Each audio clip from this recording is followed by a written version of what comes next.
आज की वीडियो में मैं ये बताऊंगी आप सबको कि ऐसे कौन से प्लांट्स हैं जिनको हम इंडोर और आउटडोर दोनों तरीके से ग्रो कर सकते हैं। तो वीडियो को एंड तक ज़रूर देखिए और हो सके तो लाइक शेयर एंड सब्सक्राइब ज़रूर करें। Hello everyone, welcome back to my YouTube channel. तो आज का वीडियो स्पेशली उन लोगों के लिए है जो कि कंफ्यूज रहते हैं कि हम किन पौधों को आउटडोर लगाएं और किन पौधों को इंडोर लगाएं। तो सबसे पहले मैं आपको बताना चाहूँगी कि कुछ पौधे ऐसे भी होते हैं जिनको हम आउटडोर इंडोर दोनों तरीके से लगा सकते हैं। जैसा कि ये हमारा है पहला डिफेनबेकिया। तो मैं आपको 5 ऐसे प्लांट्स बताऊंगी जिनको हम इंडोर आउटडोर दोनों तरीके से लगा सकते हैं। सबसे पहला जो हमारा प्लांट है वो है डिफेनबेकिया का। इसे हम डमकेन या लेपर्ड लिली के नाम से भी जान सकते हैं। यह मैक्सिको, वेस्ट इंडीज और अर्जेंटीना के दक्षिण में पाया जाता है। डिफेनबेकिया के पत्ते बड़े आकार और अंडा आकार के होते हैं। इन पर सफ़ेद या पीले रंग के निशान भी होते हैं, जैसा कि आप देख सकते हैं। इस पे सफ़ेद कलर के निशान हैं और ये इसके पत्ते बहुत ही ज़्यादा आकर्षित होते हैं। डिफेनबेकिया को घर के अंदर भी उगाया जा सकता है। यह धूप आने वाली खिड़कियों से इसे दूर रखना चाहिए। वैसे तो ये फुल इंडोर प्लांट है, लेकिन आप इसको आउटडोर में भी लगा सकते हैं। देखिए, मैंने इसको कटिंग से ग्रो किया है। आप इसको इजी टू ग्रो मतलब इसको कटिंग से बहुत ही आसानी से ग्रो कर सकते हैं।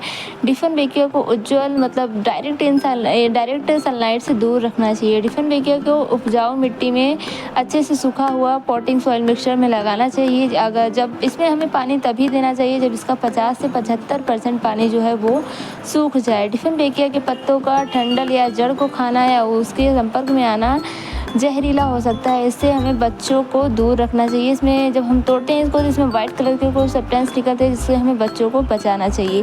तो ये कटिंग से इसलिए ग्रो हो जाता है। इसको भी मैंने 1 महीने पहले ही कटिंग से ग्रो किया है। इसकी ग्रोथ काफ़ी अच्छी हो रही है, बहुत ही जल्दी इसकी ग्रोथ हो रही है।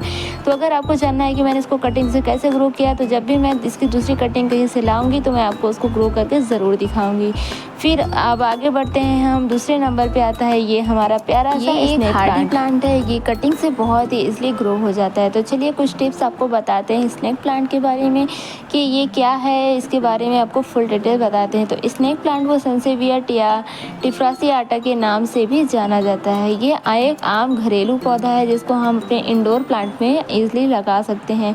ये देखने में बहुत ही ज़्यादा अट्रैक्टिव लगता है। इसकी जो पत्तियाँ होती हैं वो स्नेक की तरह होती हैं। बहुत लोग कहते हैं कि स्नेक प्लांट से अगर हम अपने घर में लगाएंगे तो इससे स्नेक दूर जाएंगे। ऐसा कुछ भी नहीं है। स्नेक प्लांट को इसलिए इसको स्नेक प्लांट कहा जाता है क्योंकि जो इसकी स्किन है वो स्नेक की स्किन की तरह जो है मिलता जुलता है, एकदम हूबहू स्किन इसकी जो है स्नेक की तरह रहती है। तो ऐसा कुछ भी नहीं है कि इसको हम लगाएंगे तो इससे स्नेक जो हमारे घर में नहीं आएंगे।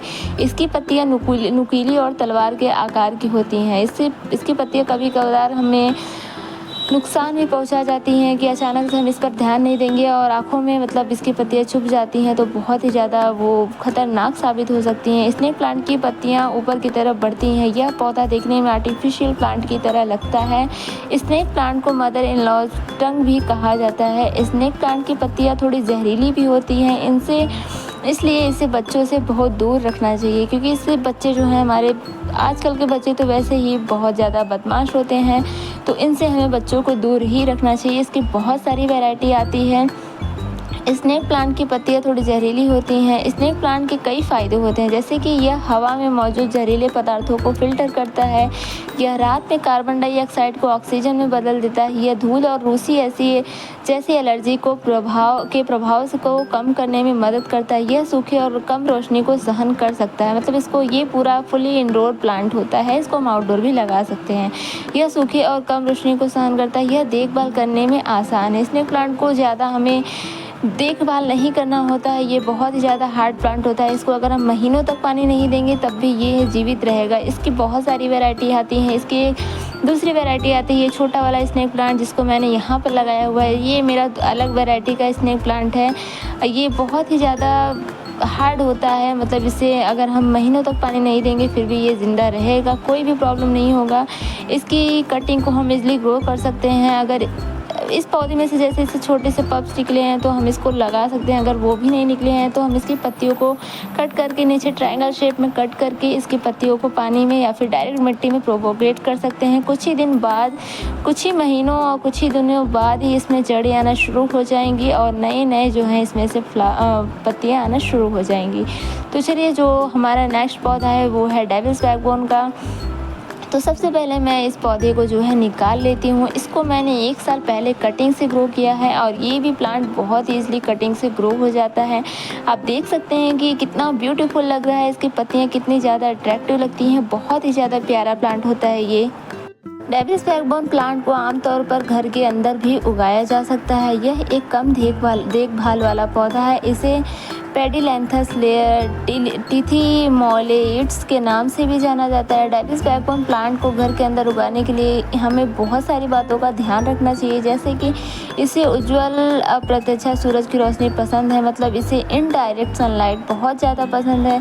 पतझड़ के मौसम में पतझड़ और सर्दियों के सीधी धूप में ना रखें, लेकिन वसंत मतलब जैसे ही बारिश शुरू हो, और गर्मी में से गर्म किरणों से बचाएं, मतलब ज़्यादा इसको गर्मी से हमें बचाना चाहिए। कटिंग से बहुत ईजिली ग्रो हो जाता है। देखिए इस तरीके की कटिंग हम इसको लेंगे और इसके अराउंड की पत्तियों को बस इस तरीके से हटा देंगे और बस किसी भी गमले में इसको आसानी से इस तरीके से लगा देंगे और मिट्टी को अच्छी तरीके से दबा देंगे। इसकी मैंने एक कटिंग लगाई थी कुछ दिनों पहले, आपको मैं इसका रिज़ल्ट भी दिखा देती हूँ। तो देखिए ये कुछ दिनों पहले मैंने कटिंग लगाई है और इसमें रूट्स भी आना शुरू हो चुके हैं। ये बहुत ही ईजी टू ग्रो प्लांट है, बहुत ही आसानी से ग्रो हो जाता है। मिट्टी के ऊपर इसको हमें जब सूख जाना, मतलब इसमें पानी हमें तभी देना चाहिए जब इसकी ऊपरी मिट्टी सूख जाए, और महीने में आधे से पतला उर्वरक घोल दें, मतलब इसको हमें लिक्विड फर्टिलाइज़र ज़रूर देना चाहिए महीने में कम से कम एक बार। इसको ठंडी हवाओं से हमें बचाना चाहिए। डेविस बैकबोन प्लांट की कुछ खास बातें हैं जो कि मैं आप सबके साथ शेयर करूँगी, जैसे कि यह पौधा एक जहरीला भी होता है। इससे बागवानों में जब भी इसको अपने बाग यानी गार्डन में ऐड करें तो इससे थोड़ा सा बच के रहें, क्योंकि इसमें जब भी हम तोड़ते हैं तो इसमें भी वाइट कलर के सब्सटेंस कुछ निकलते हैं जो कि बहुत ज़्यादा जहरीले होते हैं। यह अच्छी जल निकासी वाली मिट्टी पसंद करता है, मतलब इसके लिए बहुत ही अच्छी वेल ड्रेन सॉइल बनानी चाहिए हमको इसकी अच्छी ग्रोथ के लिए। इसकी बहुत सारी वैरायटी आती हैं, मेरे पास दूसरी वैरायटी भी है। इसकी पत्तियाँ बहुत ज़्यादा डिफरेंट है, लेकिन जो ये वाली पत्तियाँ हैं इसकी तो बात ही कुछ अलग है। ये पत्तियाँ थोड़ी सिकुड़ी टाइप की होती हैं, लेकिन ये वाली जो पत्तियाँ हैं तो एकदम डार्क ग्रीन में होती हैं, बहुत ही ज़्यादा प्यारा लगता है ग्रीनिश टाइप में। यह कीटों और बीमारियों से अपेक्षाकृत प्रतिरोधी होता है, मतलब ये हमें कीटों से बचाता है। इसके आकर्षक हरी पत्तियाँ और लाल रंग की इसी तरह किसी भी इंडोर या आउटडोर सेटिंग के लिए वांछनीय जोड़ बनाते हैं, मतलब इसको हम कहीं भी लगा सकते हैं, इसलिए इंडोर आउटडोर दोनों तरीके से। तो नेक्स्ट जो आता है वो हमारा है मनी प्लांट। तो इसको तो हम सभी जानते हैं कि कितना इजी टू ग्रो प्लांट होता है।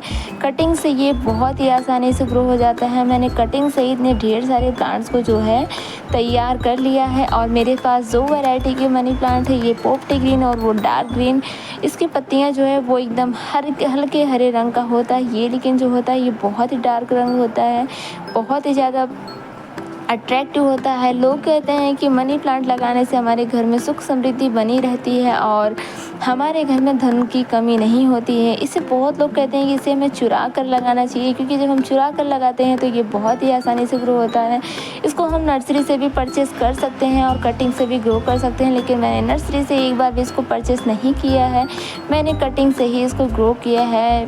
तो देखिए अब मेरे पास कितना ढेर सारा मनी प्लांट का पौधा है, और यहाँ पर भी मैंने कुछ मनी प्लांट को लगाया हुआ है। मनी प्लांट हमें पॉजिटिव वाइब्स देता है। बहुत लोगों का मतलब हिंदू धार्मिक के अनुसार इसको माना गया है कि मनी प्लांट का संबंध शुक्र ग्रह से माना जाता है, जो भौतिक सुख सुविधा, जिंदगी में तरक्की, यश आदि के कारक ग्रह हैं। घर में सही दिशा में मनी प्लांट होने से शुक्र ग्रह भी प्रसन्न होते हैं। वास्तुशास्त्र में बताया गया है कि घर में मनी प्लांट होने के एनर्जी मतलब उसका पॉजिटिव ऊर्जा बढ़ती है और धन धान्य में वृद्धि होती है।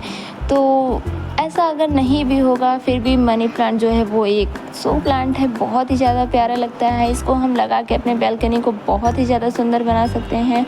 इसकी पत्तियाँ इतनी ज़्यादा अट्रैक्टिव रहती हैं कि बता ही नहीं सकते हैं कि कितनी ज़्यादा अच्छी रहती हैं। मनी प्लांट को हम कटिंग से पानी में भी ग्रो कर सकते हैं, लेकिन इसको पानी में ग्रो करने से पहले इस बात का ध्यान रखना चाहिए कि इसका पानी हमें समय समय पर 2 से 3 दिन तक बदलना चाहिए। और लास्ट जो है वो हमारा है एरिका पाम। एरिका पाम जो होता है ये इन डायरेक्ट सनलाइट में बहुत ही अच्छी तरीके से ग्रो करता है। अगर हम इसको डायरेक्ट सनलाइट में रखेंगे तो इसकी ग्रोथ जो है वो तो रुक ही जाएगी, साथ ही में इसका जो है पत्तियाँ, इसका रंग भी चेंज हो जाएगा और ये जलना शुरू हो जाएंगी।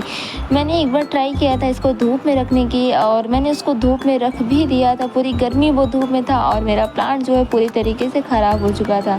तो मैं बात कर रही हूँ इस वाले प्लांट का, तो ये पूरी गर्मियों में बाहर था और इसके पत्तों का रंग आप देख सकते हैं कि उसमें और इसमें कितना ज़्यादा फ़र्क है। इसकी पत्तियाँ एकदम लाइट ग्रीन हो गई हैं और अभी इसमें नई नई बरसात जब शुरू हुई तो इसमें नई नई पत्तियाँ आना शुरू हो गई हैं।